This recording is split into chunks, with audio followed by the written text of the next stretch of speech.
रामनवमी को मेला देखने जाती है और उसके खींच कर और उसके साथ इतना घिनौना हरकत किया जाता है। मैं हेमंत सोरेन सरकार से मांग करती हूं कि आप समय रहते हुए अपनी बेटी समझकर उसे न्याय दिलाने का काम करता है, वो करता है।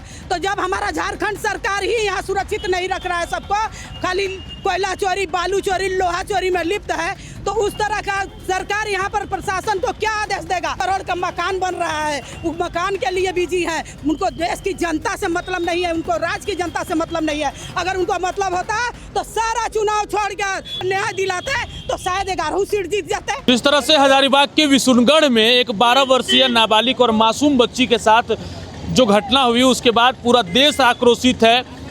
पिछले दिनों भाजपा ने हजारीबाग बंद की भी घोषणा की थी और हजारीबाग को बंद भी किया था, और उनका कहना है कि अगर न्याय नहीं मिला तो हम पूरे झारखंड को भी बंद करेंगे। और आज धनबाद की सड़कों पर वो जुलूस लेकर के निकली हुई हैं। जो तमाम महिलाएं हैं वो सरकार से यह आग्रह कर रही हैं कि जल्द से जल्द उन दोषियों को फांसी के तख्तों पर चढ़ाया जाए। हम सीधे उनसे जुड़ते हैं। मैम, क्या मामला है और आप लोग किस लिए आज सड़क पर उतरी? न्याय मिले और उनके जो हत्यारे हैं उनको फांसी की सजा मिले, उनको इनकाउंटर किया जाए। जब यहाँ पर गैंगस्टर लोग को इनकाउंटर किया जाता है तो वो बलात्कारी को इनकाउंटर क्यों नहीं किया जाता है? उस मासूम बच्ची का क्या दोष था जो 12 साल की बच्ची रामनवमी को मेला देखने जाती है और उसके खींच कर और उसके साथ इतना घिनौना हरकत किया जाता है। मैं हेमंत सोरेन सरकार से मांग करती हूँ कि आप समय रहते हुए अपनी बेटी समझकर उसे न्याय दिलाने का काम करें, अन्यथा झारखंड की महिला एक महिला रोड पर उतरेगी और सजा देने का काम झारखंड की महिला करेगी। इस तरह के आपराधिक मामले सामने आते हैं। झारखंड में लॉ एंड ऑर्डर कितना सही चल रहा है, क्या कहिएगा? झारखंड में जब सरकार ही सही नहीं है तो लॉ एंड ऑर्डर क्या सही रहेगा?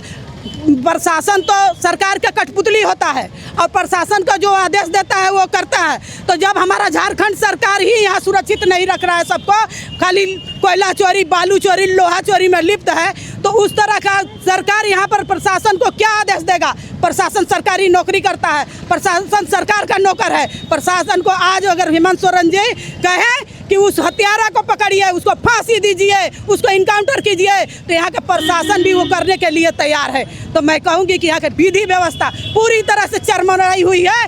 हेमंत सोरेन जी, आप इस्तीफा दीजिए, आपसे नहीं चलता है तो आप इस्तीफा दीजिए। अब महिलाओं को अधिकार दे दीजिए कि उसको खोज के उसको इनकाउंटर करने का काम यहाँ का महिला करने के लिए तैयार है। हेमंत सोरेन जी तो अभी असम चुनाव में 11 सीट जो है लड़ रहे हैं और वहाँ चुनाव प्रचार में बिजी हैं, क्या कहिएगा? तो उनको चुनाव प्रचार में बिजी है इसलिए कि उनका 100 करोड़ का मकान बन रहा है, वो मकान के लिए बिजी है। उनको देश की जनता से मतलब नहीं है, उनको राज्य की जनता से मतलब नहीं है। अगर उनको मतलब होता तो सारा चुनाव छोड़कर उनको न्याय दिलाते तो शायद 11 सीट जीत जाते, शायद 11 सीट जीत जाते। लेकिन एक भी सीट नहीं जीतेंगे हेमंत सोरेन। ये हम महिलाओं का ऐलान है। हम लोग आप लोग के माध्यम से ये कहेंगे कि आप लोग इसको इतना हाईलाइट कीजिए कि यहाँ के जितनी भी महिलाएं हैं सब जागरूक हो जाए और निश्चित तौर से न्याय मिले। हत्यारों को फांसी दे, हत्यारों को इनकाउंटर करे, हत्यारों को हम लोग को हवाले कर दे।